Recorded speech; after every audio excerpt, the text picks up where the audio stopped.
First love, ito ang pag-ibig na kailanman ay hinding-hindi mawawala o malilimutan ng ating isipan. Ito rin ang klase ng pag-ibig na maaaring mag-iwan ng magagandang alaala sa paglipas ng panahon. Ikaw kabarangay, anong karanasan ang tumatak sa'yo noong nakilala mo ang first love mo?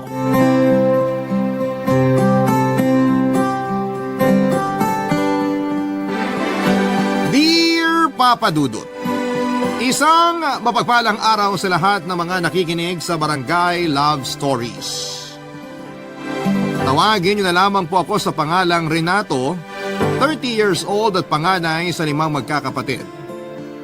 Ako ang breadwinner ng pamilya at nagtatrabaho noon sa Australia bilang OFW. Naging waiter ako sa pinapasukan kong restaurant sa Canberra, ang capital city ng Australia. At 10 taon yung naging kontrata ko doon. Mahirap, pero kailangan kong kumayod simula nang mamatay ang aking tatay sa sakit na cancer. Simula nang iwan kami ng aking ama, ay itinuong ko ang aking sarili sa trabaho at sa pamilya. Sa 10 taon kong pagtatrabaho sa ibang bansa ay naipatayo ko na ang bahay namin. Napag-aral ko na rin ang aking mga kapatid at naibibigay ko naman ang mga gusto ng aking nanay Lydia. Hindi ko na inisip kung may matitira pa sa sahod ko para naman sa pangsarili kong mga gusto. Ang mahalaga ay maibigay ko ang pangangailangan ni nanay at ng mga kapatid ko. Maging maayos lang ang buhay nila at maging masaya ay okay na ako. Umikot ang mundo ko sa pagtatrabaho, Papa Dudut, at maibigay ang pangangailangan ng aking pamilya. 30 anyos na ako at sa buong pamamalagi ko sa Australia ay hindi ako nagka-girlfriend. Kahit noong magtrabaho ako sa Australia ay wala rin ako naging nobya. Ipinangako ko kasi sa aking sarili na pagtatapusin ko muna ng pag-aaral ang aking mga kapatid bago ako mag-asawa at bumuo ng sariling pamilya. Unti-unti ko namang natupad ang mga yon, Papa Dudut. At dahil doon ay napagdesisyonan ko muna noon na magbakasyon sa Pilipinas para makita naman ang ipinatayo kong bahay para kina nanay at sa mga kapatid ko.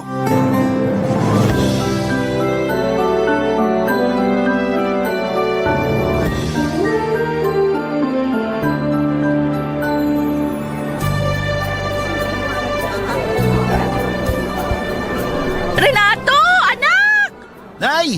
Sa wakas, nakauwi ka na. Pasensya na kung late ako sa pagsundo sa'yo. Kanina ka pa ba naghihintay? Hindi naman po, mga 30 minutes lang. Sabi ko naman po sa inyo, magta-taxi na lang ako.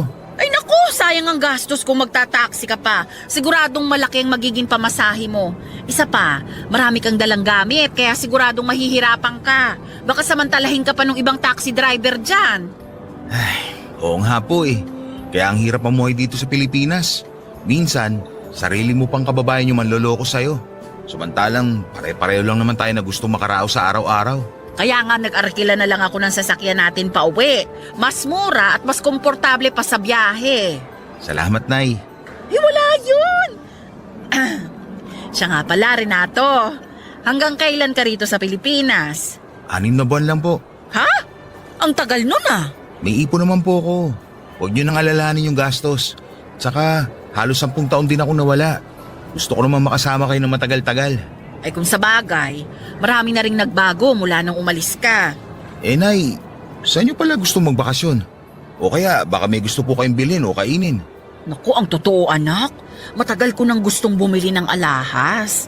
May binibenta kasi sa akin yung kapitbahay natin. Kaso hindi ko nabili. Kulang pa kasi yung budget ko. Baka pwedeng yun na lang. Ganun po ba? Sige po, bibili natin yan. Ay talaga? Oo naman po, Nay. Naku, napakabait talaga nitong anak ko. Kaya paborito ko to eh. Pahalik nga. Kayo talaga. Pinaliguan niyo pa ako ng halik sa pisngi. Tsaka alam ko naman pong binobola niyo lang ako. Uy, hindi Sa lahat ng anak ko, ikaw lang yung hindi nagpapasakit ng ulo ko. Bakit, Nay? Pinapasakit na ba ng mga kapatid ko yung ulo nyo? Ay, kung alam mo lang, Renato, yung isa mong kapatid na babae, gusto palaging sumasama sa mga barkada. Magbi-beach daw sila. Hindi ko pinayagan kasi malayo at may mga kasamang lalaki. Kayo naman, Nay. Para namang hindi kayo dumaan sa pagkadalaga. Sana pinayagan nyo na. Anong payagan? Nako, hindi Iba na ang mga kabataan ngayon. Hindi tulad ng mga panahon nyo na may mga takot pa sa magulang. Masyado na silang mapupusok ngayon. Alam mo ba yung anak ng kapitbahay natin? Grade 10 pa lang, buntis na! Kayo talaga. Tayo na lang kaya mag-beach magkakasama. Tagal ko na rin hindi nakakita ng dagat. Doon sa Australia, puro mga building at sasakyan lang nakikita ko. Talaga ba, anak? Uy, sige, sigurado ako matutuwa ang mga kapatid mo. Papadudot ni minsan ay hindi ako humindi sa mga gusto ng aking ina. Kung ano ang mga bagay na gusto niyang bilhin at gawin ay palagi ko yung sinusunod. Madalas nga ay kulang pa ang pinapadala ko sa panggastos nila sa bahay. Minsan ay naiinis ako dahil halos kakapadala ko pa lamang ng pera sa kanila, wala pang isang buwan ay ubos na. Pero kahit na ganoon ay hinahayaan ko na lamang. Dinadaan ko na lamang sa pag-iinom ang inis ko. At kinabukasan ay balik na naman sa normal ang lahat. Paulit-ulit lang ang nangyayari sa akin at wala naman akong magawa dahil para din naman sa kanila yung ginagawa ko noon. May mga pagkakataong nangungulila ako noon sa aking pamilya. Mahirap man ay tinis ko ang mga araw na ako lamang ang mag-isa. Papadudot minsan nga ay naisip ko na umuwi na lamang at maghanap ng trabaho. Pero tuwing sasagi sa isipan ko ang mga bagay na yon ay palaging may nangyayari na hindi ko inaasahan. Nang minsang magpaalam ako sa boss ko na mag-resign ako ay sakto namang naaksidente ang bunso kong kapatid. Nabangga raw ng kotse ang minamaneho niyang motor. Wala akong nagawa kundi ang ipagpaliban na lamang muna ang pag-uwi ko sa Pilipinas dahil nabaon ako sa utang noon sa mga kaibigan ko sa Australia para sa pampapagamot sa kapatid ko. Hindi ko alam ang gagawin ko ng mga panahong yon, Papadudot. Wala kasi sa buwan ng budget ko ang emergency fund na gagamitin para sa ospital kaya nakahiram ako sa mga kasama ko sa trabaho. Itinuloy ko ang pagtatrabaho sa Australia kasi ayaw ko namang pumayag na magtrabaho si nanay. Matanda na siya at may mga iniinda na ring mga sakit. Kaya kahit halos magkandakuba na ako sa pagtatrabaho sa ibang bansa, ay nagtiyaga pa rin ako dahil kailangan ako ng pamilya ko. Isang buwan pa nga lang ako noong nagbabakasyon sa Pilipinas, Papadudot, ay naimitehan ako ng mga kaklase ko noong high school na pumunta sa aming class reunion. Nung una ay ayaw kong pumunta dahil nahihiya ako. Alam ko kasing mas successful na sa akin ang mga kabatch ko. Pero nang malaman kong may isang tao na naging importante sa akin ang dadalo, hindi na ako nagdalawang isip pa at pumayag na sa imbitasyon nila.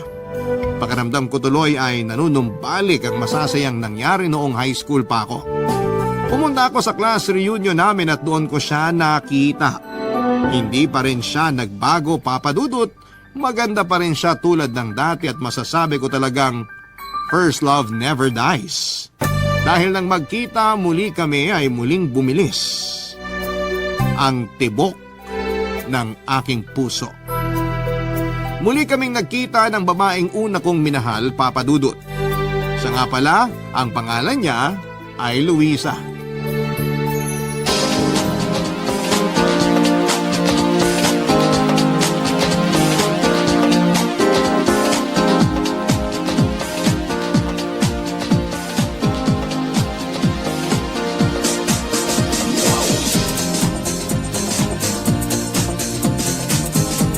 Luisa! Uy, Renato! Ikaw pala! Upo ka. Bakante pa naman dito sa tabi ko. Sige, salamat. Kamusta na? Okay naman. Tagal na nating di nagkita. Ilang taon na nga ba? Oo nga eh. Siguro mga 12 years na. 12 years na? Pero Hanep, hindi ka pa rin nagbabago. Ang ganda mo pa rin. Ikaw rin, hindi ka pa rin nagbabago. Gwapo pa rin? Hindi. Bolero ka pa rin. Uy, hindi kita binobola. Totoo sinasabi ko. Maganda ka pa rin talaga. Ay nako, ewan. Ewan ko sa'yo. Nga pala, may asawa't anak ka na ba? Bakit mo naman natanong? Oh, wala naman. Baka kasi may magalit at biglaan na lang akong suntukin dito habang kausap kita. Wala no. Matagal nang wala. Ibig mo sabihin, single ka ngayon? Oo. Single mom. O bakit parang nahihiya ka na single mom ka?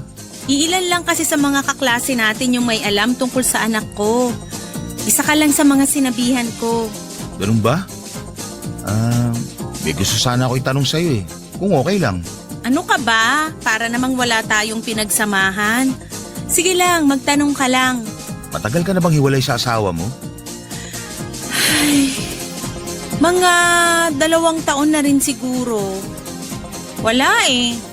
Naghanap pa rin ng iba eh. Isipin mo yun, 5 taon na yung anak namin saka pa siya nagloko. Hindi ka niya deserve. Eh ikaw, sigurado ako may sarili ka ng pamilya. Wala. Hindi ko muna iniisip yun sa ngayon. Ha? Bakit naman? 30 years old ka na, di ba? Oo. Kaso, mas priority ko muna ngayon si nanay at mga kapatid ko. Breadwinner kasi ako, panganay. At ako lang ang kumakahit sa amin simula nung namatay si tatay. Kaya heto, single pa rin simula nung maghiwalay tayo. Ibig mong sabihin, never ka pa nagka-girlfriend pagkatapos nung sa atin? Oo, kasi nung maghiwalay tayo, hindi man nawala yung pagtingin ko sa'yo. Diba, ipinangako ko sa'yo noon na ikaw yung pakakasalan ko. Kung nagkataon pala, ako sana'y naging tatay ng anak mo. Ay, alam mo, masarap yung spaghetti nila rito. Gusto mo ba ikuha rin kita? Hindi na, okay na ako dito sa iniinom ko. Sigurado ka? Oo, ayokong kumain ng marami. Sige, ikaw bahala. Masarap pa naman yung mga handang pagkain. Mag-uwi ako mamaya para sa anak ko. Luisa, pwede ba tayo magkita ulit? Ha? Bakit naman? Wala naman. Gusto lang kita makasama madalas habang nagbabakasyon ako rito. Babalik na kasi ako ulit sa Australia after 6 months. Sige, okay lang. Ikaw bahala.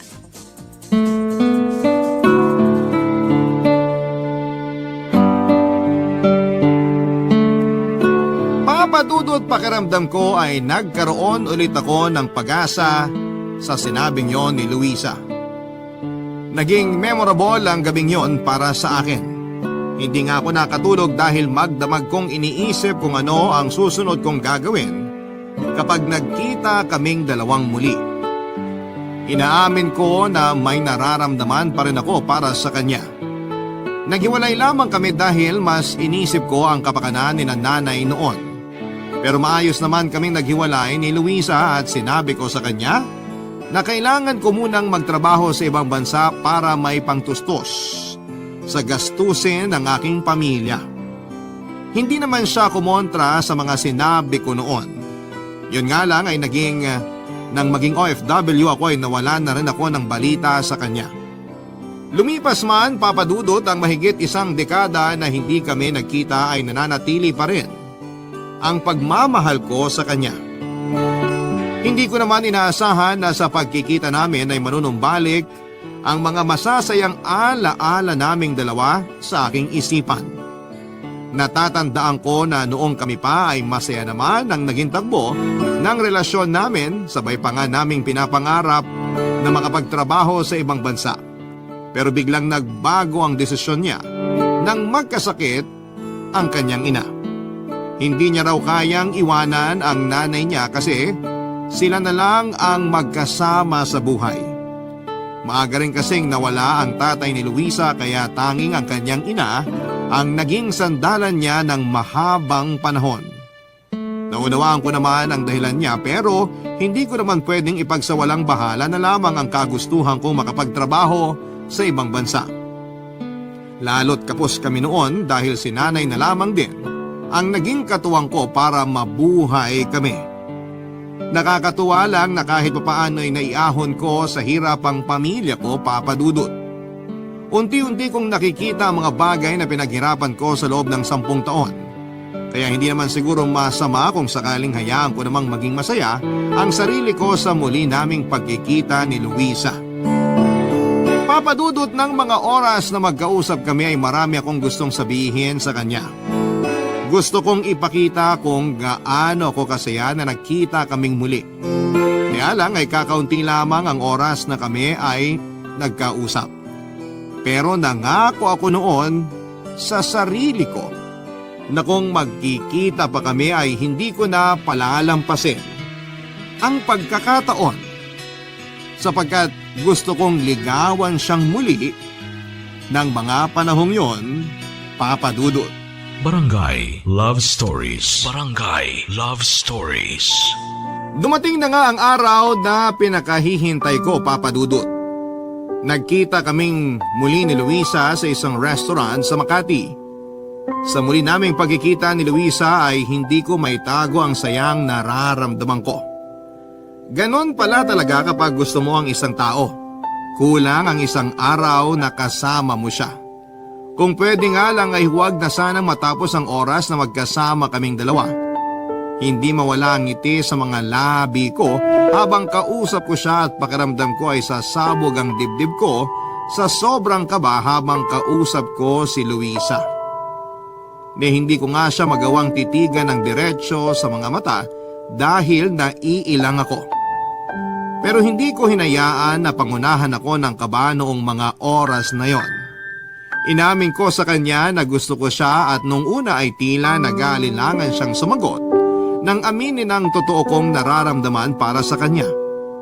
Hindi rin naman siguro masama kung sakaling manligaw ako sa kanya kasi nga single naman siya at hiwalay sa asawa. Tatanggapin ko naman kahit may anak na siya, Papa Dudut. Alam kong hindi magiging madali ang lahat sa amin pero kahit ano pa man ang pagsubok na dadaanan naming dalawa ay handa akong harapin makasama lamang siya. Hindi ko naman pinalampas ang sandali na magkasama kami at tinanong ko siya kung maaari ba akong dumalaw sa bahay nila. Pumayag naman siya, Papa Dudut. Pagkakataon ko na kasi yon para patunayan sa kanya na handa akong ipaglaban ang nararamdaman ko para sa kanya. Noong mga oras na yon ay nakatayo ako sa harap ng pinto ng bahay niya. Nagdadalawang isip pa akong mag-doorbell pero nandun na rin naman ako kaya nilakasan ko na ang loob ko, Papa Dudut.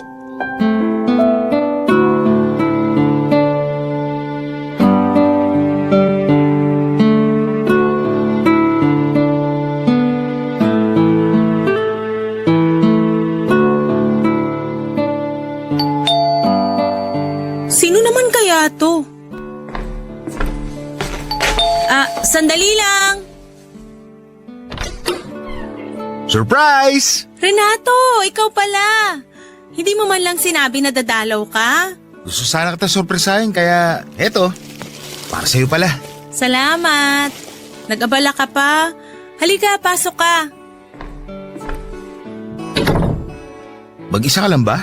Oo. Pasensya ka na, medyo magulo tong bahay. May gusto ka bang inumin? Juice, soft drinks? Kape, meron ka ba dyan? Oo. Sandali, ipagtitimpla kita. Maupo ka muna.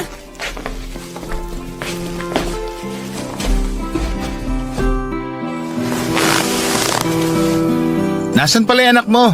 Kasama ngayon ng tatay niya. Kapag weekend, sinahayaan ko muna silang mag-ama. Luisa, hindi ka ba nahihirapang magpalaki ng anak? Nahihirapan, syempre. Pero kailangan ko maging matatag kasi kailangan ako ng anak ko. Oh, eto na yung kape mo. Dahan-dahan ka lang, medyo mainit. Salamat. Mahal mo pa ba yung tatay ng anak mo? Ano namang klaseng tanong yan? Wala lang. Baka lang kasi naiisip mong humanap pa rin ng katuwang sa buhay since matagal ka ng single. Hindi ko muna iniisip yan sa ngayon. Mas priority ko kasi anak ko kaysa sa mga ganyang bagay. Paano kung sabihin ko sa'yo na gusto kitang ligawan? Huwag kang ngang magbiro, Renato. Hindi ako nagbibiro. Nag-iisip ka ba? Ano na lang sasabihin ng mga tao sa paligid mo? May anak na ako. Wala akong pakialam sa sasabihin nila. Gusto kita. Yun ang mahalaga sa akin. Hindi mo alam ang sinasabi mo. Luisa, totoo tong nararamdaman ko. Gusto pa rin kita at handa akong patunayan yun. Ano bang nakita mo sa akin para magustuhan mo? Marami. Hindi ka katulad ng ibang babae na nakilala ko. Mabait ka, maalaga, at higit sa lahat, totoong tao ka. Sige, payag na akong manligaw ka. Talaga? Pero wag kang umasa na sasagutin kita agad ah. Oo! Hindi ako aasa. Sigurado ako na hindi mo pagsisisihan na pinagbigyan mo ako manligaw sa'yo. Tingnan natin. Salamat ah. Sus, para yun lang eh. Oh, kape mo, baka lumamig. Sorry, na-excite lang ako. Hindi ka pa ba hinahanap sa inyo? Bakit? Pinapaalis mo na ba ako? Hindi naman. Medyo madilim na rin kasi, baka hinahanap ka na rin ng nanay at mga kapatid mo. Oo nga pala. Kailangan ko na rin umuwi. Gusto kasi ni nanay na sa bahay na ako maghapunan. Salamat nga pala sa kape ah. Wala yun. Siya nga pala, Luisa. Pwede ka ba maimbita sa amin minsan? Sige, basta sabihan mo lang ako kung kailan. Masaya akong nakita ka ulit. Ako rin. Masaya ako nagkita ulit tayo. At nagkausap ng matagal-tagal. Pwede ba ulit ako dumalaw dito? Oo naman. Welcome na welcome ka rito kahit kailan mo gusto. Sana, pati sa puso mo, maging welcome ulit ako. Ang dami mong alam. Sige na, umuwi ka na. Baka lalo kang gabihin. Sige, alis na ako. Ingat ka. Papadudot isang pag-asa ang nakita ko ng mga panahong yon. Akala ko nga ay hindi ako papayagan ni Luisa na manligaw sa kanya. Nag-aalangan din ako nung una dahil baka huli na ang lahat para sa amin. Pero mali pala ako. May pag-asa palang maibalik ang dating kami. Pinaunlakan ni Luisa ang hiling ko na siya naman ang bumisita sa bahay at ipakilala ko kina nanay. At sa pagpayag niya, ay kaagad ako nag-set ng araw para maipakilala siya sa aking pamilya. Nagdala pa nga si Luisa ng mga prutas para kay nanay at masaya naman ang pagsalubong sa kanya ng aking ina. Welcome na welcome siya sa bahay namin. Ipinagluto pa nga siya ng masasarap na putahe ng nanay ko. Ilan sa mga yon ay alam kong mga paborito niya. Marami pa rin naman akong alam tungkol kay Luisa kahit matagal kaming nagkahiwalay. Lalo na pagdating sa mga paborito niya. Hanggang sa panahon na yon ay alam ko pa rin ang mga paborito niyang panoorin, pati na rin ang mga paborito niyang kanta. Pink naman ang paborito niyang kulay kaya sinabi ko kay nanay na pink ang ilagay na mantel sa mesa namin. Naging magaan ang pakikitungo ni nanay kay Luisa Papadudot. Marami rin pala silang pagkakapareho. Pareho nilang interes ang pagluluto at panonood ng mga drama sa telebisyon. Nagulat nga ako dahil mukhang mas magkakasundo sila ni nanay sa mga bagay na gusto nilang gawin. Hindi na itinago ni Luisa kay nanay na may anak na siya pero hiwalay sa asawa. Ipinaliwanag ko naman sa aking ina kung ano ang sitwasyong meron si Luisa at nauunawaan naman niya ang bagay na yon. Pero napansin ko na medyo nag-iba rin ang timpla ni nanay matapos mapag-usapan ang tungkol sa pagkakaroon ng anak at pagiging hiwalay sa asawa ni Luisa. Ganon pa man noong buong time na nasa bahay si Luisa ay naging maganda ang pakikitungo ng pamilya ko sa kanya. Akala ko naman ay maayos na ang lahat. Totoo nga ata yung sabi nila na huwag kang maging masyadong masaya kasi may bawi yon. Kung anong saya mo ng sobra ay merong kaukulang kalungkutan yon na kapalit papadudot.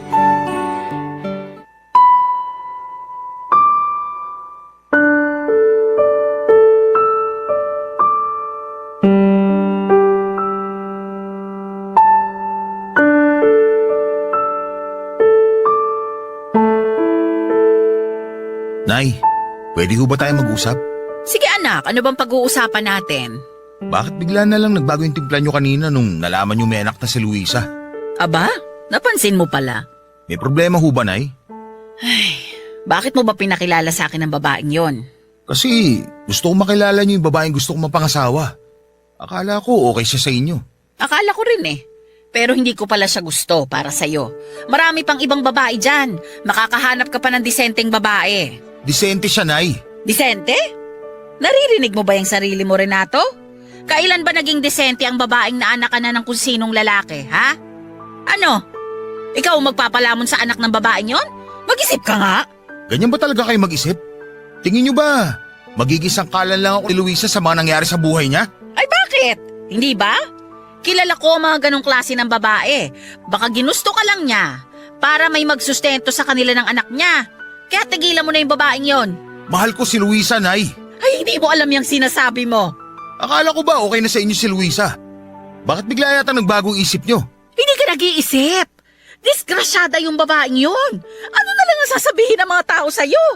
Ano na lang ang sasabihin ng mga kamag-anak natin? Wala ho akong pakialam sa sasabihin nila. Kung ikaw wala, ako meron. Hindi ko kayang marinig na pinagchichismisan tayo ng mga kapitbahay dahil lang sa... Dahil sa ano? Dahil may anak yung babaeng mahal ko? Anak naman! Hindi mo ba naiisip na baka gawin ka lang panakitbutas ng babaeng yun? Hindi siya ganong klase ng babae. Ay paano ka nakakasiguro? Ilang taon kayong hindi nagkita. Malay ba natin kung anong klaseng babae yan? Tama na ho, Nay. Anak, sundin mo na lang ako. Palagi kita sinusunod, Nay. Palagi. Pero hindi sa pagkakataong to. Bigay niyo na ho to sa akin. Ay hindi pwede! Huwag mo nang ipilit yung babaeng yun sa pamilya natin! Nay, buong buhay ko, ibinuhos ko sa inyo ng mga kapatid ko.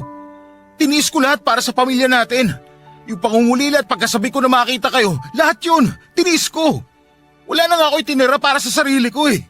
Halos lahat ng meron ako, ibinigay ko sa inyo. Sinusumbatan mo ba ako? Hindi, Nay. Gusto ko lang sana sabihin na kahit ngayon lang, ako naman. Sana pagbigyan niyo ako kahit ngayon lang. Please naman, Nay.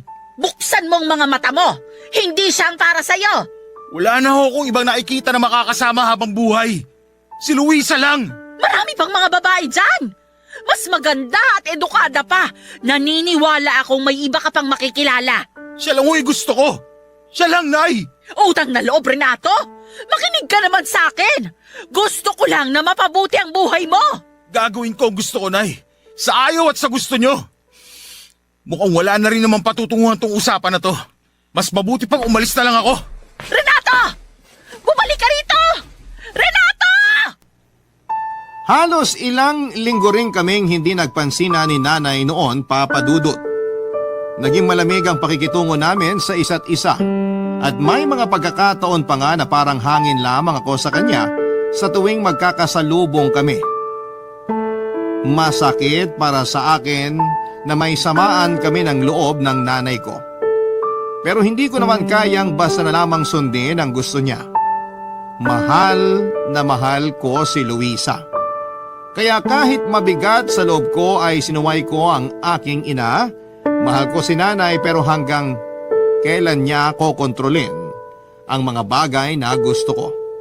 Ang totoo ay gustong gusto ko siyang kausapin pero sa tuwing magtatangka akong lapitan siya ay palagi niya akong iniiwasan. Mahirap man pero kinailangan ko talagang tiisin. Pero umaasa ako na mga panahon na yon na hindi na lalo pang lumala ang tampuhan namin ng nanay ko. Kaso matigas siya. Kahit na anong gawin kong pakiusap ay baliwala lang sa kanya. Madalas pa rin akong dumadalaw sa bahay ni Luisa at nakilala ko na rin ang kanyang anak at naging maganda naman ang relasyon ko sa bata. Hindi ako sumuko at ipinaglaban ko siya sa lahat. Kahit pa sa buong pamilya ko. Isang gabi ay inimbitahan ako ni Luisa sa bahay nila at wala doon ang anak niya. Kaya kami lang dalawa magkasama ng gabing yon. Nag-set up pa siya ng candlelight dinner at naghanda ng mga masasarap na pagkain. Tinanong ko siya kung anong meron at nagluto siya ng ganong karaming pagkain. Hindi ko akalain na yun na pala ang araw na pinakahihintay ko. Sa wakas ay nakuha ko na ang matamis niyang oo. Nung una ay nagulat ako at walang paglagyan ng saya sa aking dibdib nang marinig ko ang mga sinabi niya. Hindi ko na napigilang yakapin at halikan siya sa labi na labis ang tuwang nararamdaman ko ng mga sandaling yon. Nang matitigan ko ang kanyang mga mata ay mas naramdaman ko ang labis na pagmamahal ko para sa kanya, Papa Dudut. Ang gabi ring yon, ang unang gabi na may nangyari sa aming dalawa. Pinaramdam ko ang nag-uumapaw kong damdamin para sa kanya.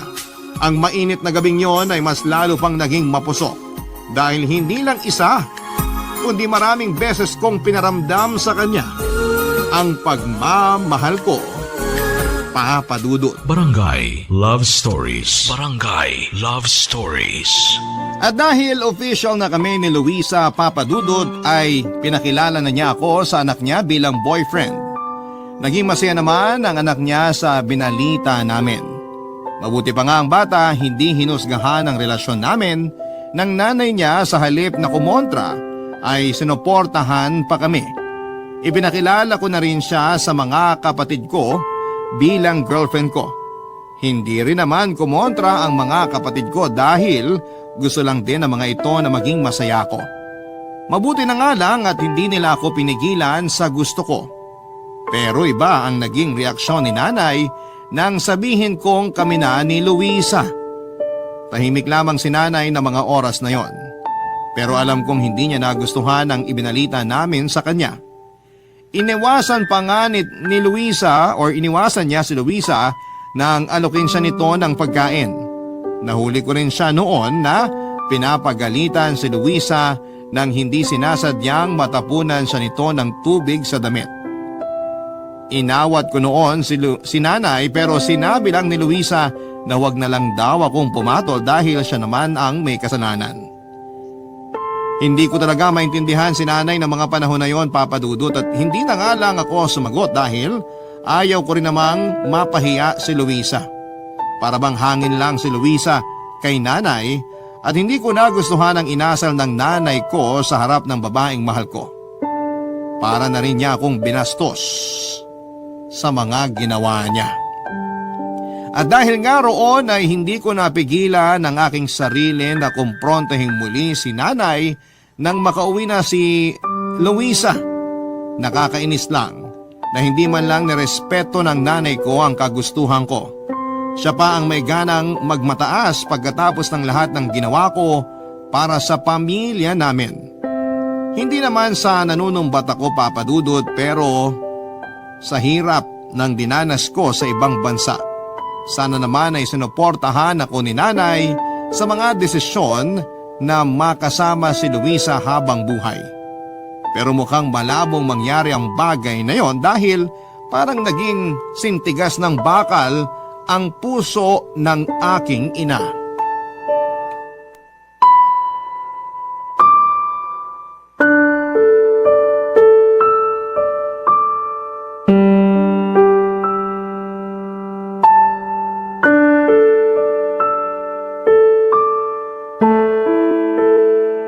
Nay, kausapin mo naman ako. Hanggang kailan mo ba ako babaliwalain? Hanggat hindi mo nilalayuan ang babaeng yon, hindi magiging maayos ang pakikitungo ko sa'yo. Ilang beses ko po bang sasabihin sa inyo na mahal ko siya? Wala akong pakialam. Kung hindi mo hihiwalayan ang babaeng yon, huwag kang umasa na magkakaayos tayo. Bakit ba ayaw niyo sa kanya? Mabuting tao si Luisa. Sigurado ako magugustuhan niyo siya. Bakit hindi niyo muna siya subukan kilalanin? Ay, hindi ko siya kailangang kilalanin. Ilang beses ko na rin bang sasabihin sa'yo na kilala ko yung hilat siya ng mga ganong klase ng babae. Sasaktan ka lang niya. Talaga po ba? Ang bilis niyo naman manghusga. Manghuhula po ba kayo para malaman na sasaktan niya lang ako? Renato, wag mo nga ipagtanggol ang babaeng yon. May pangalan po siya, Nay. Wala akong pakialam. Hindi ko siya gusto. At kahit kailan, hindi ko siya magugustuhan. Nay naman! Ay, Renato, tama na. Huwag mong ipilit sa akin ang gusto mo mangyari. Dahil kahit anong gawin mo, hindi ko siya magugustuhan. Ano po bang kailangan kong gawin para matanggap niyo si Luisa? Anak, pakiusap. Tigilan mo na yung kapipilit na magustuhan ko siya. Wala rin mangyayari. Ganyan na ba talaga katigas yung puso mo, Nay? Ilang beses ko bang sasabihin sa'yo na ayoko sa babaeng yon? Hindi po kayo magdedesisyon para sa akin. Nanay mo ako. Kaya may karapatan ako na magdesisyon para sa pamilyang to. May nanay pa pala ako. Huwag mo kong binabastos, ha? Ganito talaga igaganti niyo sa akin sa lahat ng sakripisyong ginawa ko? Ikaw lang naman yung inaalala ko. Ako ba talaga o yung sinasabi ng ibang tao? Anak, ayaw mo kasing makinig sa akin. Nay, buong buhay ko, sa inyo lang ng mga kapatid ko umikot yung mundo ko. Huwag niyo naman ako ipagdamot sa taong mahal ko. Hindi naman sa ganun. Simula nung mawala si tatay, ako na yung nagtrabaho para sa pamilyang to. Halos mangulila ako sa inyo habang nasa ibang bansa ako. Pero may narinig ba kayo sa akin? Di ba wala? Anak, hindi mo kasi naiintindihan. Hindi po, Nay. Naiintindihan ko na. Mas mahalaga sa inyo yung sasabihin ng iba kaysa sa mararamdaman ko. Wala naman kayong pakialam sa akin, di ba? Kaya mas mabuti pa kung aalis na lang ako rito. Ano ka mo? At saan ka naman pupunta? Aalis na lang ako sa bahay na to. Kukunin ko lang yung mga gamit ko. Anak, mag-usap tayo. Paano naman kami ng mga kapatid mo? Huwag kayong mag-alala. Padadalan ko pa rin naman kayo ng pera. Anak, huwag ka nang umalis. Hindi ko na kaya, Nay. Kung ganito lang din ang gusto nyo mangyari, mas mabuti pang lumayo na lang muna ako. Papa Dudut, dahil sa naging pagtatalo namin ng nanay ko ay nag-decide na muna akong umalis sa amin. Pinuntahan ko si Luisa sa bahay nila at nakiusap na kung pwede ay sa kanila na muna ako tumuloy. Magiliw naman akong pinatuloy ng girlfriend ko sa bahay nila. Mabigat man sa akin ang pag-alis ko sa amin ay wala naman akong magagawa dahil ayoko rin naman na mas lumala pa ang hindi namin pagkakaunawaan ni nanay. Tiniis ko na hindi ko siya kausapin. At may mga pagkakataong tumatawag siya pero hindi ko yon sinasagot. Hindi naman ako nagmimintis na magpadala sa kanila sa tuwing kailangan nila ng pera sa bahay. Pero sa kapatid ko pinapadaan ang mga pinapadala ko dahil gusto kong maramdaman ni nanay na masama pa rin ang loob ko sa kanya. Para bang naging bato na rin ang puso ko dahil sa mga nangyari. 2 linggo rin akong nagstay kina Luisa, Papa Dudut. Akala ko nga ay hahayaan lamang ako ni Luisa sa desisyon ko. Pero iba pala ang babaeng minahal ko. Siya mismo ang kumumbinsi sa akin na makipag-ayos kay nanay. Ayaw niya raw na mas lalo pang lumala ang hindi namin pagkakaunawaan. Kaya siguro gano'n na lamang ang pangungumbinsi niya sa akin na makipag-ayos na. Isa pa ay ayaw din niya na mas sumama pa ang tingin ng nanay ko sa kanya kung sakaling hahayaan niya lamang ako noon na hindi umuwi sa amin. Kung sakaling pakakasalan ko siya, hindi naman siya papayag na may samaan sila ng loob ng aking ina. Naisip kong tama nga rin ang mga sinabi niya. Pakakasalan ko si Luisa pero ayaw ko namang may mabigat siyang nararamdaman sa nanay ko kapag naging mag-asawa na kami. Papa Dudut, doon ko na-realize na tama yung punto ni Luisa na kahit na anong mangyari ay pamilya pa rin kami ni nanay. Matapos ang aming pag-uusap ay sinamahan niya ako sa bahay namin. Nasa harap pa lamang ako ng aming bakuran ay abot langit na ang kaba ko dahil hindi ko alam kung anong sasabihin ko kay nanay. Oras na makita niya ako. Pero sinabi lang ni Luisa na kahit na anong mangyari ay nasa likod ko lamang siya. Kabado pa akong umuwi sa amin sa bahay para makipag-ayos kay nanay ng mga oras na yon, Papa Dudut.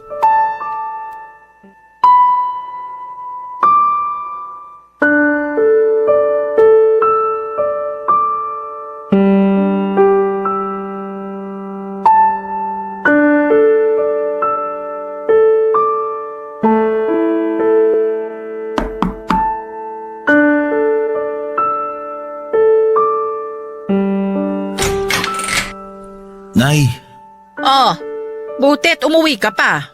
may kasama po pala ako. Nay, kumusta po? O siya, pumasok na kayo. Naghanda ako ng pagkain. Sige po.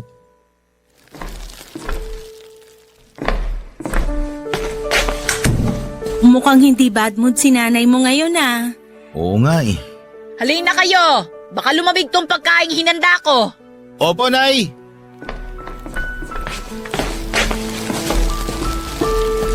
Nay, para po pala sa inyo. Bumili po kami ng kakanin sa palengke para may merienda kayo. Ilagay mo na lang dyan. Salamat.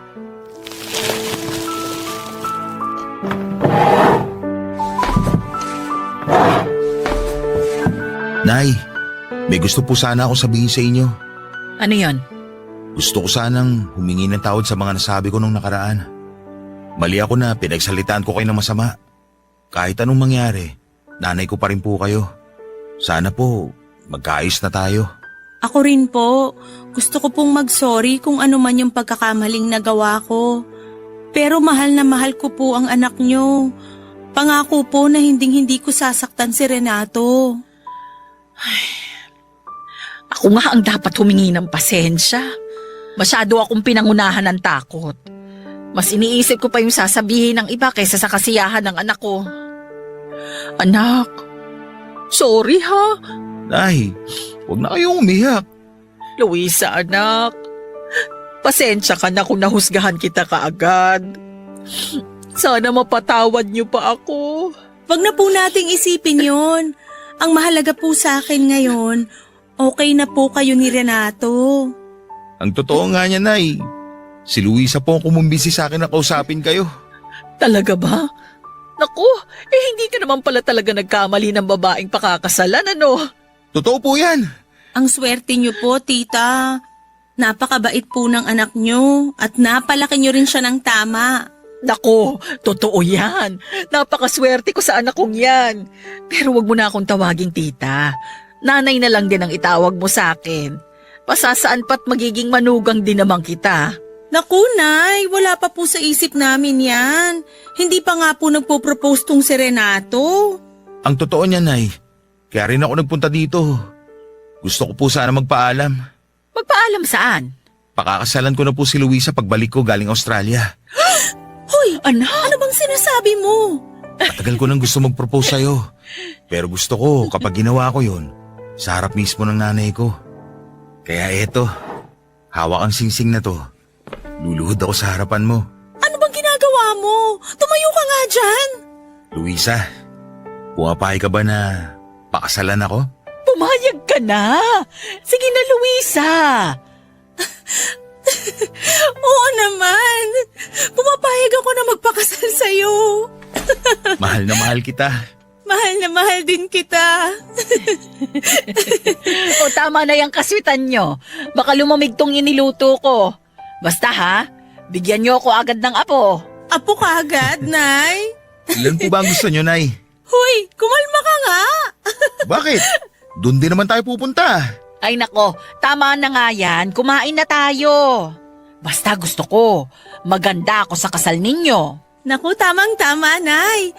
Magaling na makeup artist yung kaibigan ko. Sigurado ako na magiging maganda kayo sa araw ng kasal namin at magmumukha kayong dalaga. Talaga ba? Opo! Napakasaya ng araw na to. At hindi na rin ako makapaghintay na ikasal kayo mga anak.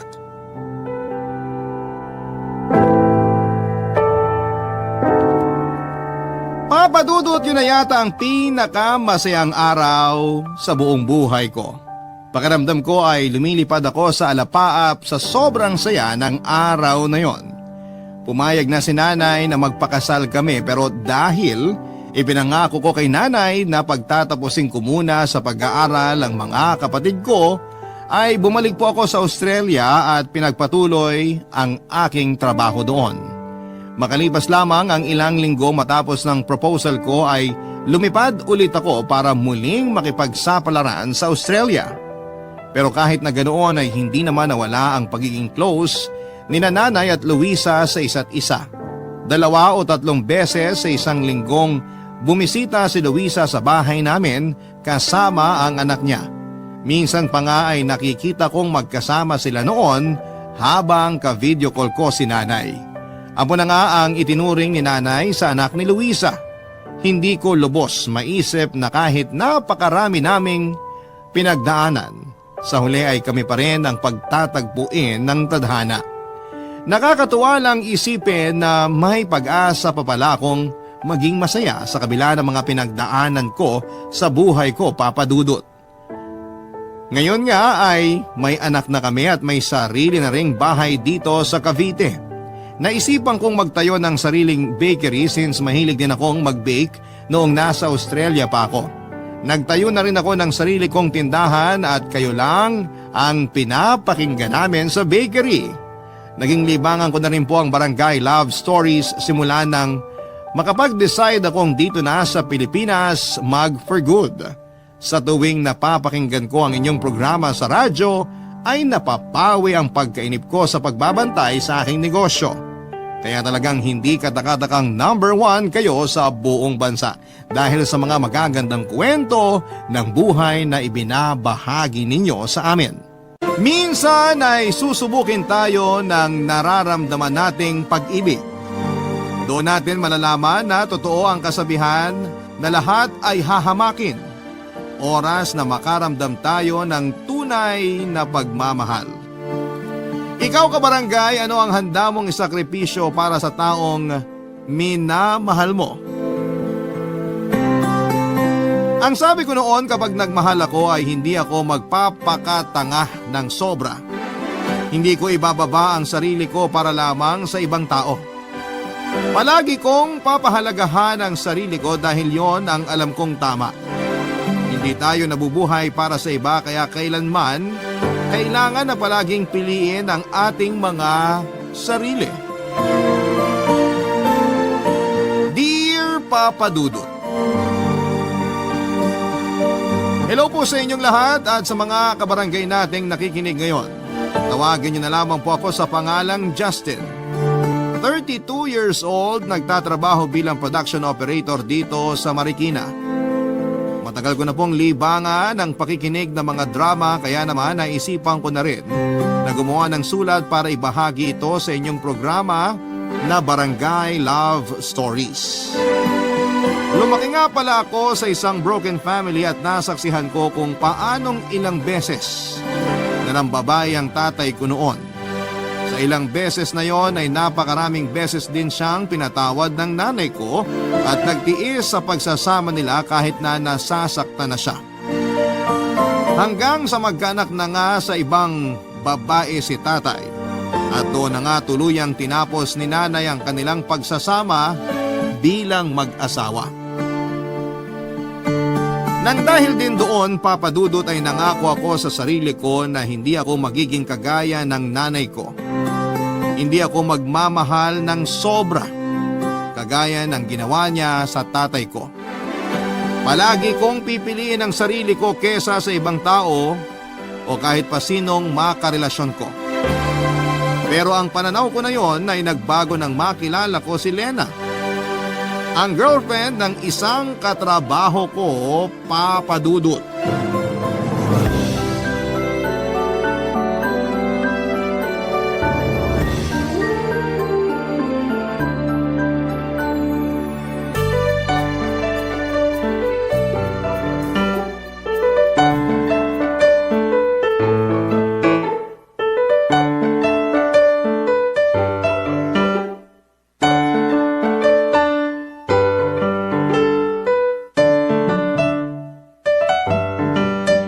Mga pare, mauna na kaming umuwi ni Lena. Baka matraffic pa kami. O sige Jojo, walang problema. Happy birthday ulit, Justin. Thank you Lena. Salamat din pala dun sa dinala mong sisig para sa pulutan namin. Napakasarap. Talaga? Nagustuhan mo? Oo, sobra. Solid yung lasa tsaka yung pagkakaluto. Di ba Danny? Oo, bitin nga eh. Next time ulit ha. Tapos mas damihan mo pa sana para hindi nakakabitin. Uy, ano ka ba? Mahiya ka naman. Ngayon pa nga lang natin nakilala si Lena tapos ganyang kakagad kung maka-request sa kanya. Ayos lang. Natutuwa nga ako at nagustuhan yung niluto ko. Mahilig talagang magluto tong si Lena. Halata naman sa katawan ko kasi mula na magkasama kami sa bahay. Lumaki na tong tiyan ko. Oh, sige na mga pare. Mauna na kami sa inyo ni Danny. Ayoko rin masyado magpakalasing kasi motor ko ang sasakin namin pa uwi ni Lena. Mahirap na. Bawi na lang ako sa next inuman session natin. Ayos lang yun, basta mag-ingat kayo ha. Oo. Ay, Justin, yung request ko nga pala tungkol sa pag-a-apply ni Lena sa pinagkatrabahuhan natin. Huwag mo sanang kalimutan yun pare. Ako nang bahala dun, sisiguraduhin ko na matatanggap si Lena sa trabaho natin. Narinig mo yun, be? Kaya hindi ka na dapat mag-alala kapag nagpasa ka ng resume sa HR namin. Salamat na agad, Justin. Wala yun. O mag-iingat kayo ha. Jojo, Ares ha. Kasama mo pa naman si Lena. Alam ni Lena kung gaano ko kaingat sa pagdadrive ng motor. O pare, alis na kami. Happy birthday ulit.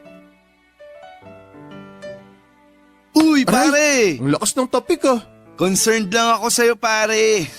Ha? Bakit naman? Kasi, malapit na yatang humiwalay ang ulo mo mula sa leg mo. Sa sobrang habol ng tingin mo dun kina Jojo. Tinitingnan ko lang naman kung hindi na ba sila babalik. Baka lang kasi biglang magbago isip ni Jojo eh. Makipag-inuman ulit sa atin. Alam mo naman kung gaano kalakas uminom yun. Alam ko. Pero kung bumalik ba sila, anong gagawin mo? Eh di syempre, tataboy ko na sila pa uwi. Weh, talaga? Oo nga. Kasi hindi pwedeng malasing si Jojo. Mahirap na, baka maaksidente pa sila. Baka maaksidente sila o si Lena? Ano pinagsasabi mo dyan? Nako, Justin. Ilang taon na tayong magkaibigan at magkatrabaho. Kaya alam ko ang dahilan. Kapag ganyan na namumungay ang mga mata mo habang nakatingin sa isang babae. Namumungay talaga mga mata ko kasi nakailang bote na tayo ng alak. Aba? Huwag ka na nga mag-deny sa akin, Justin. Aminin mo na. Ha? Ano nga aminin ko sa'yo? Na-type mo si Lena. Uy, huwag kang ganyan. Girlfriend ni Jojo yun. At kung hindi yun girlfriend ni Jojo, matatypan mo nga siya. Sabi ko na nga ba't tama ako? Kapag ganyan mga sagutan mo na hindi ka makapagsalita, alam ko na oo ang sagot mo. Pero hindi mo lang maamin sa akin. Huwag kang mag-alala. Hindi makakarating kay Jojo na type mo ang girlfriend niya.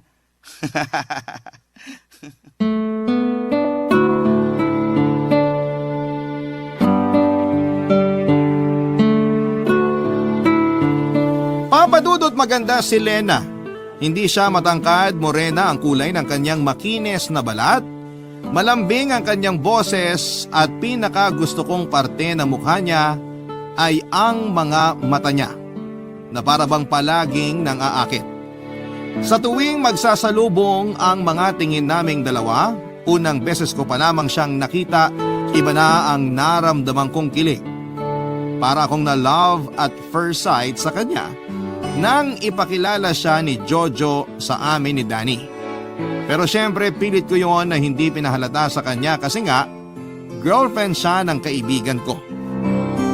Papadudo, tinulungan ko si Jojo na maipasok si Lena sa pinagtatrabahuhan namin. Hanggang second year high school lamang kasi ang natapos nito at required sa amin na at least ay nakapagtapos ng fourth year sa high school.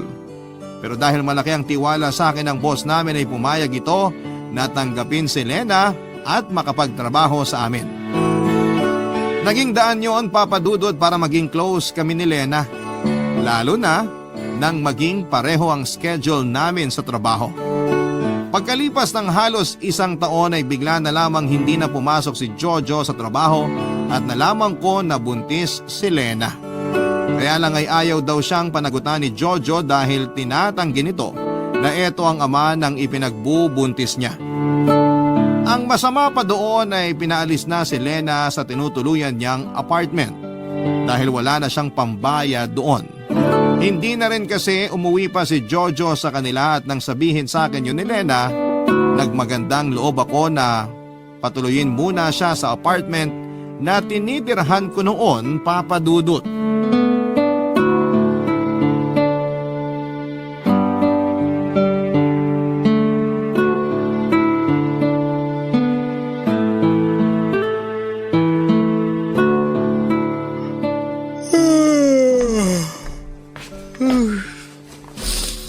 Grabe. Nakakaantok talaga kapag ganito kaaga ang shift sa trabaho. Mabuti naman at gising ka na, Justin. Lena, ang aga mo namang nagising. Oo, nagluto kasi ako ng maaalmusal natin eh. Yan pala yung mabangong amoy na gumising sa akin kanina. Pagbangon ko ng sofa, akala ko nanggagaling sa kapitbahay yung amoy. Ang laki rin kasi ng kusina mo rito sa apartment, kaya hindi masyadong dinigsasala yung pagluluto na ginagawa ko rito. Umupo ka na dyan. Malapit na ako matapos sa pagpiprito ng galunggong dito. Ay, parang sobrang aga mo nagising ah. Di naman masyado. Hindi masyado pero nakapagsangag ka na ng kanin. Nakapagprito ka na rin ng itlog. Ito, nakahain na dito sa lamesa. Puno na rin tong termos, oh. Kagabi wala nang laman to ah. Mabilis lang din talaga akong kumilos at magluto kaya natapos ko na kaagad gawin ang mga yan. Eto na yung pritong galunggong na bagay dyan sa sinangag na kanin natin. Grabe, ang sarap naman ng almusal ko. Sisipagin talaga ako nito magtrabaho mamaya. Kailangan mong kumain ng marami kasi alam ko na kapag ganitong patapos ng buwan, tambak talaga kayo sa trabaho. Sinabi mo pa. Kaya panay din ang overtime ko kasi nire-require ng manager namin. Kaya nga ubusin mo tong niluto ko para may energy ka mamaya sa overtime nyo. Gagawin ko talaga yan pero syempre, tutulungan mo ako na ubusin tong mga niluto mo. Oo naman, kasi kanina pa rin kami nagugutom ng baby ko eh. Ay, yan na nga ang sinasabi ko eh. Masyado mong pinapagod ang sarili mo. Baka makasama yan sa ipinagbubuntis mo. Hindi naman ako ganong napagod. Hindi gaano pero halos lahat ng gawain dito sa apartment inaasikaso mo. Yung paglalaba, paglilinis ng banyo, pagdidilig ng ilang halaman ko sa labas, tsaka pag-aayos ng mga gamit sa sala. Lahat yun palagi mong inaasikaso. Wala rin kasi akong ibang pwedeng pagkaabalahan dito sa apartment mo, Justin eh. Pwede ka namang manood ng mga palabas sa GMA o makinig sa Barangay LS para hindi ka naiinip dito. Ayun na nga, hindi rin kasi talaga ako sanay na hindi kumikilo sa bahay kaya naghahanap talaga ako ng pwedeng gawin. Pero kailangan mo na ring sanayin ng sarili mo na ipahinga ang katawan mo. Nabanggit mo kasi sa akin yung sinabi sa'yo ng doktor na medyo sensitibo ang pagbubuntis mo. Kaya kailangan mong alagaan ang katawan mo.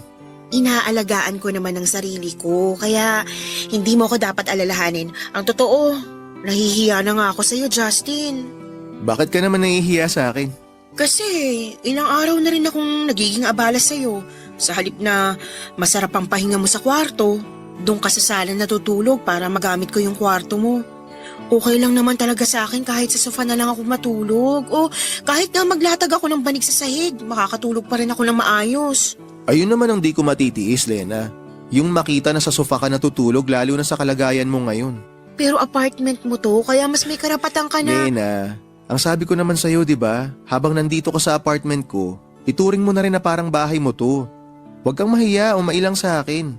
Dahil gusto ko na maging komportable ka habang nandito ka. Salamat talaga, Justin. Salamat sa lahat ng tulong mo sa akin. Sus, wala yun. Basta ikaw, Lena.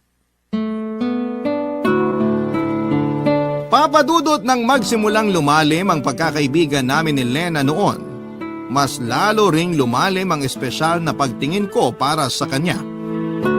Doon ko nalaman na galing siya sa mahirap na pamilya at lumulungas pa siya ng Maynila para makipagsapalaran sa buhay. Meron siyang 6 na kapatid sa probinsya at dahil siya ang panganay, siya rin ang maagang sumalo ng responsibilidad mula nang mamatay ang kanilang ama. Doon ako mas lalong humanga kay Lena, Papadudot, kasi nakita ko ang tiyaga niya at labis na pagmamahal sa kanyang pamilya. At kahit wala na siyang masyadong kilala sa Maynila, naglakas loob siyang lumuwas at pumasok sa iba't ibang trabaho na alam niya na para lang makapagpadala ng pera sa pamilya niya sa probinsya. Sa isang karinderya siya noon nagtrabaho nang makilala niya si Jojo at maging boyfriend. Kay Jojo rin ang galing ang ideya na doon na lamang siya magtrabaho sa kumpanya namin na kaagad naman niyang sinang-ayunan. Maayos naman ang naging pagsasama nila kahit may ilang pagtatalo din sila tungkol sa mga gastusin, Papadudot. At pambababae ni Jojo na ilang beses niyang pinalampas. Pero mula na makipaghiwalay ito sa kanya pagkatapos niyang ipaalam na buntis siya ay bigla na lamang itong nag-resign sa kanyang trabaho at hindi na muli pang nagpakita sa kanya, Papadudot. Barangay Love Stories. Barangay Love Stories. Papadudot, sinuggest ko kay Lena na umuwi na lamang muna siya sa pamilya niya sa probinsya. Pero ang sabi niya ay ayaw niyang umuwi sa probinsya para lamang pagchismisan siya ng mga tao doon. Ayaw niya rin na madismaya ang nanay niya dahil ilang beses siyang pinigilan nito na lumuwas ng Maynila. Marami raw kasing babae sa probinsya nila ang lumuwas ng Maynila at umuwi sa probinsya na buntis na pero wala namang mga boyfriend o asawa. Umuwi para magdagdag ng pabigat sa kanilang pamilya. At yon ang ayaw na mangyari ni Lena, Papadudot. Nung araw na sinabi sa akin ni Lena ang tungkol sa pinagbubuntis niya at hindi na pagpapakita sa kanya ni Jojo ay grabe ang iyak niya, Papa Dudut. Tapos na ang shift namin sa trabaho at sa may kantin siya nagkwento sa akin habang umiiyak. Namumroblema siya kung saan siya titira sa oras na tuluyan na siyang paalisin ng may-ari ng tinutuluyan niya. Napadala na raw kasi niya ang pera niya sa probinsya at hindi niya pwedeng galawin ang ipon niya. Halos hindi na raw siya kumakain ng maayos para lamang makatipid. Kaya naman doon na ako nag-alok ng tulong sa kanya, Papa Dudut. Ayaw pa nga niya noon tanggapin ang tulong ko na doon muna tumuloy sa tinitirhan ko. Pero dahil wala na rin siyang ibang mapupuntahan, tinanggap na rin niya ang tulong na binibigay ko. Kasunod ang pag-resign sa trabaho, Papa Dudut.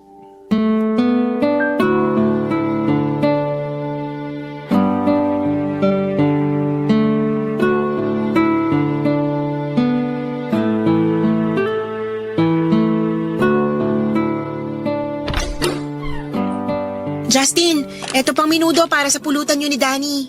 Ayan o, sakto at ubos na tong lechon kawali na pulutan namin. Lena, thank you ah.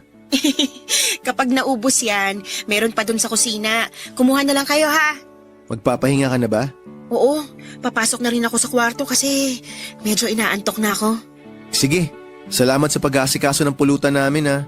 Dito na lang din kami sa labas para hindi ka na maingayan sa amin. Pwede naman kayong pumuesto dun sa sala. Di na, dito na lang kami. Alam mo namang malakas ang boses nito ni Danny. Maaabala ka lang sa pagtulog mo kapag doon kami uminom sa loob. Grabe ka naman talaga sa akin, pare. Bakit? Totoo naman yung sinabi ko ah. Mahihirapan talaga si Lena na makatulog kapag nasa sala tayo kasi kapag nalalasing ka, para kang may megaphone sa lalamunan. Lakas ng boses mo. Hindi naman sobrang lakas, di ba, Lena? Oo, hindi nga. Tsaka malalim naman ako matulog kaya hindi kayo makakaabala sa akin. O sige na, papasok na ako sa loob ng bahay. Pag tapos na kayo dyan, kahit iwanan nyo na lang dyan, yung mga kalat, bukas ko na lang ililigpit. Uy, ano ka ba? Kami nang bahala magligpit dito. Di ko naman ganong lalasingin tong si Danny kaya mauutusan ko siyang iligpit tong mga kalat mamaya. Oo nga, Lena. Kami nang bahala dito. Oh, narinig mo si Danny. Sige na, Lena, magpahinga ka na. Salamat ulit dito sa mga niluto mong pulutan para sa amin. Wala yon, Justin. Sige na, papasok na ako sa loob. Enjoy lang kayo dyan. Mukhang nagkakamabutihan na kayo ni Lena, pare. Anong nagkakamabutihang sinasabi mo dyan? Ano? Hindi ka pa ba aamin sa akin, pare? Ano na mga meaning ko? Ano pa? E di yung tungkol sa relasyon yung dalawa ni Lena. Uy, walang ganyan ah. Wala kaming relasyon ni Lena. Tsaka hinaan mo nga yung boses mo. Nakakahiya pag narinig niya yung sinasabi mo, baka kung ano pa isipin ng tao. Nagtatanong lang naman ako. Nagtatanong pero parang ayaw mo namang maniwala sa sagot ko. Hindi naman sa ayaw ko maniwala. Ano lang, medyo nangihinayang lang ako. Saan ka naman nangihinayang? Sa chance na sinasayang mo para maging syota mo na si Lena. Justin, alam ko naman na matagal ka nang may gusto sa kanya. Ni minsan ba, sinabi mo sa kanya yung tungkol sa nararamdaman mo na yan? Ay, hindi. Hindi naman kasi niya kailangan malaman eh. Eh bakit mo pa siya tinutulungan kung hindi mo naman ipapaalam sa kanya na gusto mo siya? Tapos, pinatira mo pa talaga siya dito sa apartment mo ng libre. Nakwento mo pa na ikaw na rin ang gumagastos para sa mga prenatal check-up niya. Alam mo kasi pre, hindi naman yun yung purpose ng pagtulong ko sa kanya eh. Tinutulungan ko si Lena kasi kaibigan ko siya. Tsaka nagmamalasakit ako sa kanya. Walang mali siya yung ginagawa ko. At mas lalong hindi ako naghihintay ng kahit na anong kapalit mula sa kanya. Papadudot mula nang tumira si Lena sa apartment ko ay wala siyang kahit na anong ginastos. Mula sa pagkain upa ng bahay o follow-up check-up niya para sa pagbubuntis niya. Ako lahat ang gumagastos ng para doon. Sinabi ko na bayaran niyo na lamang ako sa oras na nakapanganak na siya o nakakaluwag na sa pera. Nang panahon na yon ay may naipon naman siya kahit papaano na inuunti-unti niyang pinapadala sa pamilya niya sa probinsya. Ginawa niya yon para maitago sa mga ito ang pagbubuntis niya at ang kawalan niya ng trabaho. Alam ko na hindi ko naman talaga responsibilidad si Lena pero hindi ko mapigilan ang sarili ko na tulungan siya, Papa Dudut. Pero huwag niyo sanang isipin na kaya ko siya tinutulungan ay para magkaroon siya ng dahilan na mahalin ako. Hindi yun ang dahilan ko. Tinutulungan ko siya kasi alam ko na hindi niya deserve kung anuman ang pinagdadaanan niya noon. Hindi niya deserve ang lokohin at saktan dahil ang kagaya niya ay dapat na minamahal ng buong puso at walang kapantay, Papa Dudut.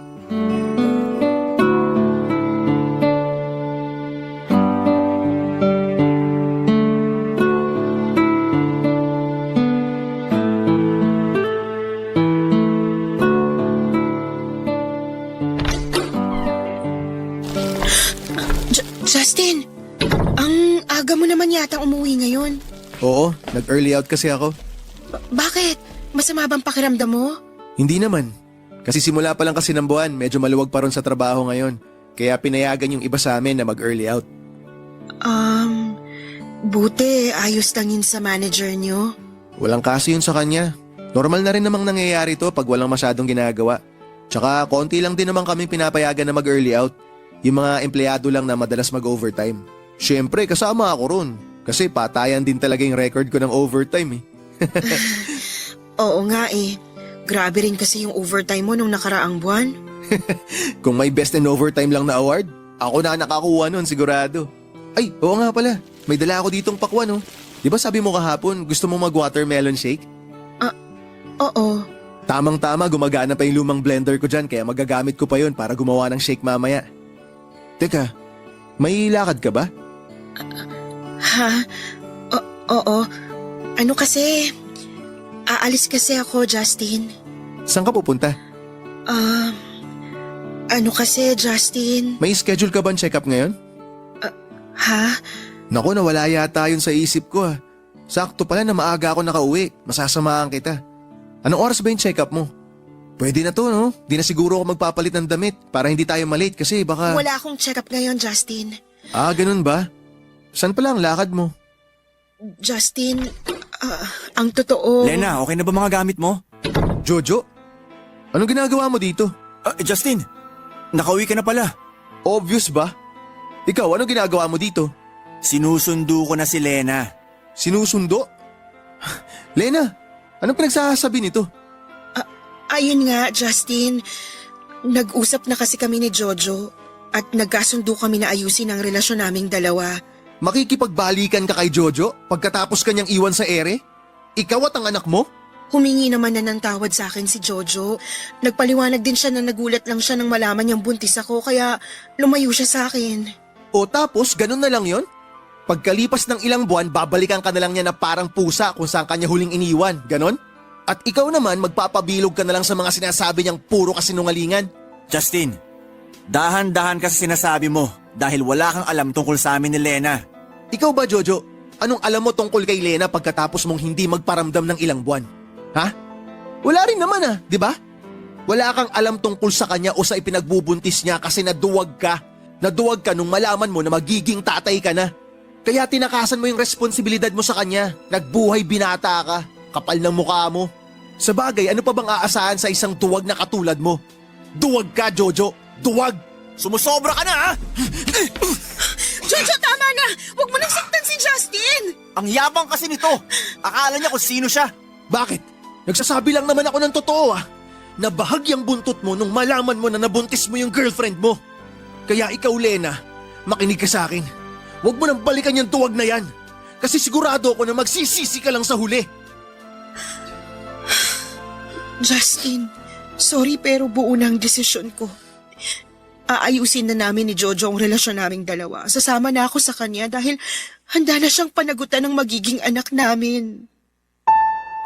Aaminin ko sa inyo, Papa Dudut, na may bahagi ng sarili ko ang umaasa na sana'y dumating ang araw na mahalin din ako ni Lena. Na mapagtanto niya na mas karapat dapat ako para sa kanya. Hindi ako humingi ng kahit na anong kapalit sa mga ibinigay na naitulong ko sa kanya, pero umaasa ako na sana'y dumating ang araw na masuklian lahat ng sakripisyo at pagmamahal na ginawa ko para sa kanya. Umasa ako na tanggapin niya ako bilang tamang tao na bahagi ng buhay niya.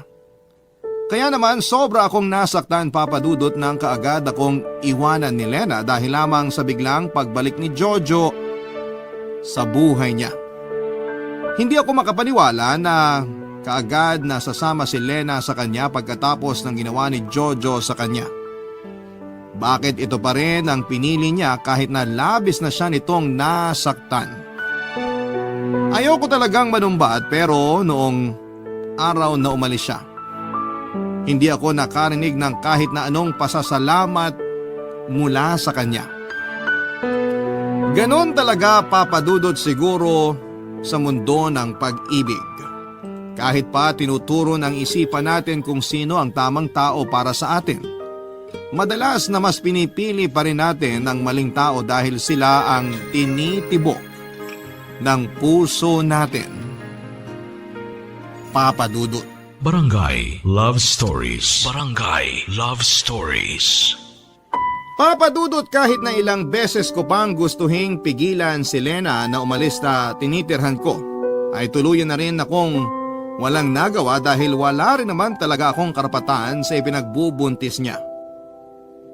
Mahal ko si Lena at kailangan na irespeto ko ang desisyon niya, lalo na at hindi naman talaga ako parte ng buhay niya. Wala akong karapatan sa buhay niya. Papa Dudut, sobra akong nanibago mula nang umalis si Lena sa apartment ko dahil nasanay na rin talaga ako na nandun siya. Ilang buwan din siyang tumira sa bahay at pakiramdam ko noon, nagsasama na kami talaga bilang mag-asawa. Nag-resign na rin kasi siya sa trabaho kaya palaging nasa apartment lang. Lumalabas lamang siya ng bahay kapag may kailangang bilhin sa palengke o kaya ay may check-up siya sa OB niya. At syempre kasama niya ako palagi kapag pupunta siya ng ospital. Parang ako na talaga ang partner niya kahit pa nga doon siya sa kwarto natutulog at ako naman ay sa sofa sa may sala. Para sa akin ay espesyal na ang pagsasama namin sa isang bubong. At nang umalis siya sa apartment ay mas nag-focus na lamang ako sa pagtatrabaho. Madalas na nag-overtime para kahit papaano ay hindi ko masyadong mamiss si Lena, Papa Dudut.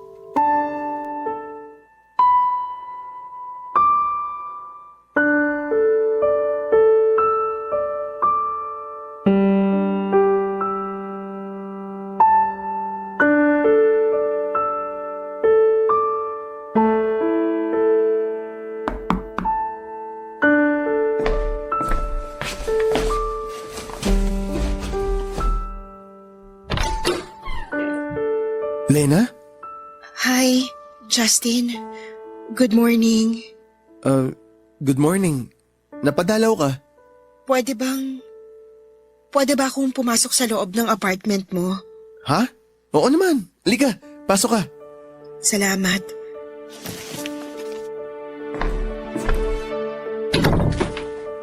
Maupo ka muna sa sofa. Sige.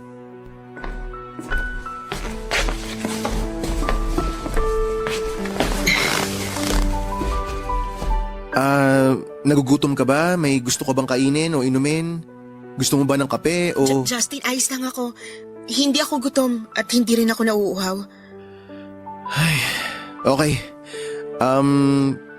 Bakit ka nga pala biglang bumalik dito sa apartment? Tsaka napansin ko medyo malaki yung bag na dala mo ah. Anong meron? Ang totoo, umalis na kasi ako dun sa tinutuluyang bahay ni Jojo. Ha? Bakit? Anong nangyari?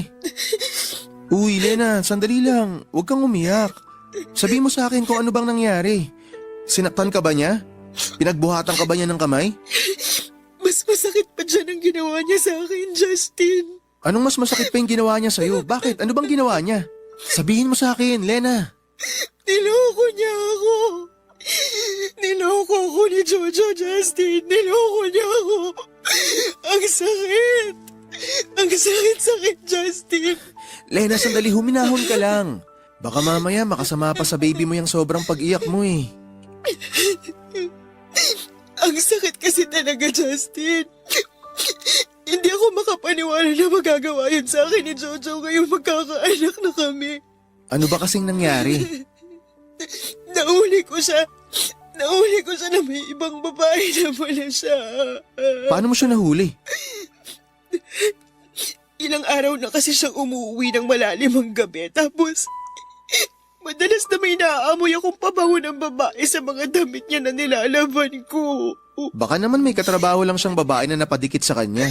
Posible naman yun. Hindi, Justin. Noon pa lang, malakas ng kutob ko na may ibang babae si Jojo. Kaya hindi ako nakatiis. Pinuntahan ko siya kagabi sa pinagtatrabahuan niya. Nakuha ko kasi yung address sa company ID niya, kaya alam ko kung saan ko siya pupuntahan. Sinakto ko sa oras ng tapos ng trabaho niya at doon. Doon ko nakita na tama ang lahat ng hinala ko, Justin. Nakita ko siyang naglalakad habang may kahawak kamay siya na ibang babae.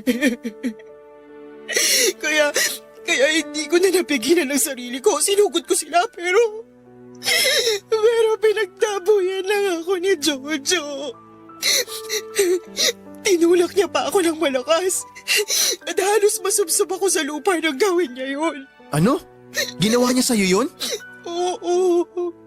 At sinabi niya na kahit kailan, ayaw niya na raw ako makita pero hinintay ko pa rin siya sa apartment niya, Justin. Hinintay ko siya hanggang kaninang madaling araw. Pero hindi siya umuwi. Nag-text lang siya sa akin na sana raw pag-uwi niya sa bahay. Hindi niya na ako makita doon. Ay, napakawalang hiya talaga ng lalaking yun. Justin, ayoko talaga sanang umalis. Ayoko masirang pamilya namin at ayoko lumaki na walang tatay ang magiging anak ko pero pagod na ako. Pagod na akong mahalin si Jojo. Pagod na akong masaktan ng dahil sa kanya pero natatakot ako. Natatakot ako kasi wala na akong alam na ibang pwedeng puntahan dito sa Maynila kaya nandito ulit ako. Justin, sorry. Sorry kung bigla na lang akong umalis doon.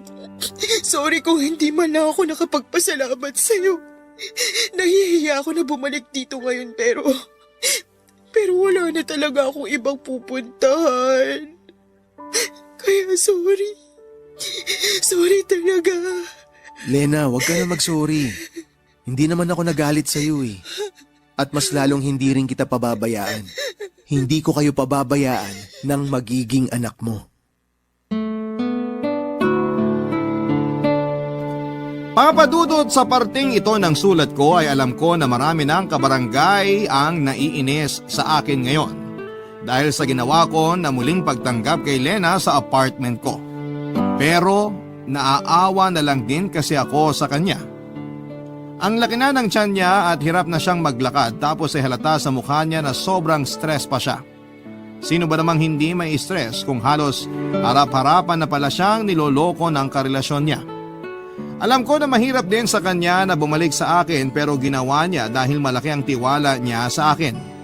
Alam niya na hindi ko siya kayang tiisin. Alam niya na maaawa ko sa kanya. Kaya tutulungan ko rin siya, papadudot.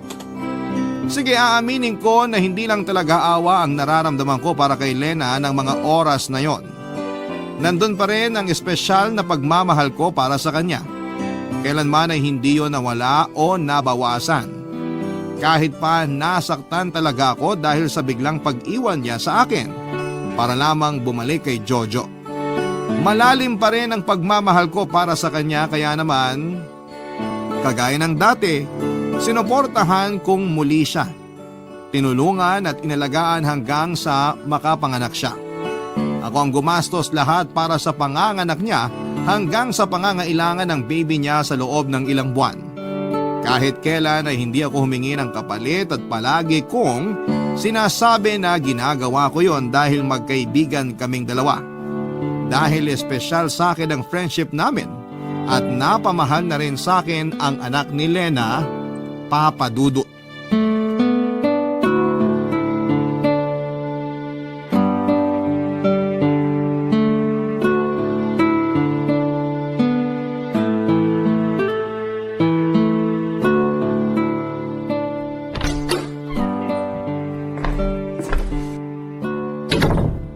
Lena?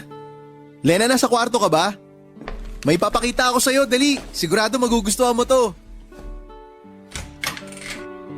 Justin, Lena, sorry hindi na ako kumatok. Dumiretso pasok na ako. Excited na kasi ako ipakita sa ito eh. Ay, teka, tulog na ba si baby?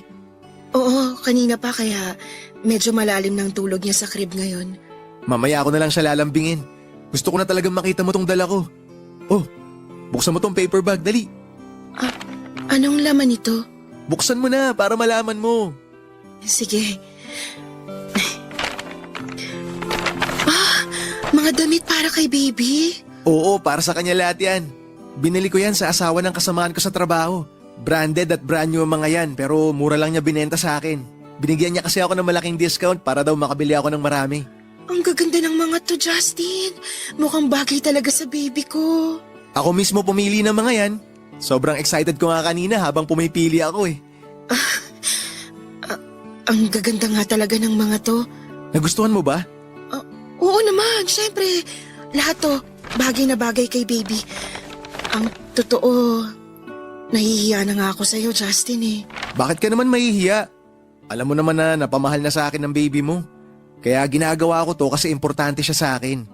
Importante kayong dalawa sa akin ng baby mo. Ayun na nga.